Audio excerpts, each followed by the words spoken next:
On vous en parlait déjà hier, un nouveau rapport sur l'itinérance fait état d'une augmentation de l'itinérance cachée et des gens qui dorment dans la rue faute de logement. Une thématique qui est au centre des discussions cette semaine à Winnipeg où se déroule le 55e Congrès national sur le logement et l'itinérance. Alice Dulchevski et Mégane Godard sont allées y faire un tour. Durant 4 jours cette semaine, de nombreux organismes se réunissent au centre des congrès RBC de la capitale manitobaine pour discuter notamment de la question des logements abordables. Au Canada, seuls 3,8% du parc immobilier sont des logements sociaux ou abordables, selon les dernières données de Statistique Canada. Le directeur des affaires publiques du réseau québécois des OSBL d'habitation croit qu'augmenter l'offre de logements plus abordables permettrait de créer un cercle vertueux sur le marché de l'immobilier, public et privé.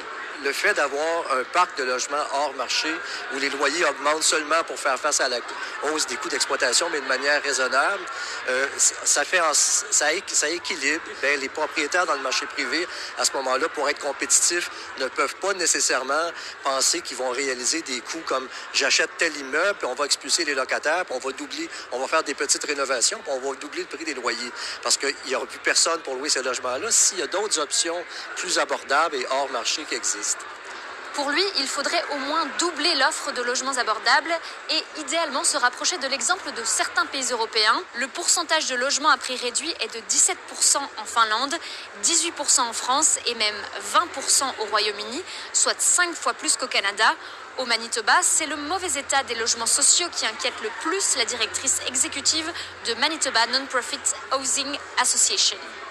So we stopped building in the 1990s, which means that the existing community housing stock is quite old and needs significant repair and renovation. Pour faire une différence, elle estime qu'il faudrait 10 000 logements abordables supplémentaires au Manitoba.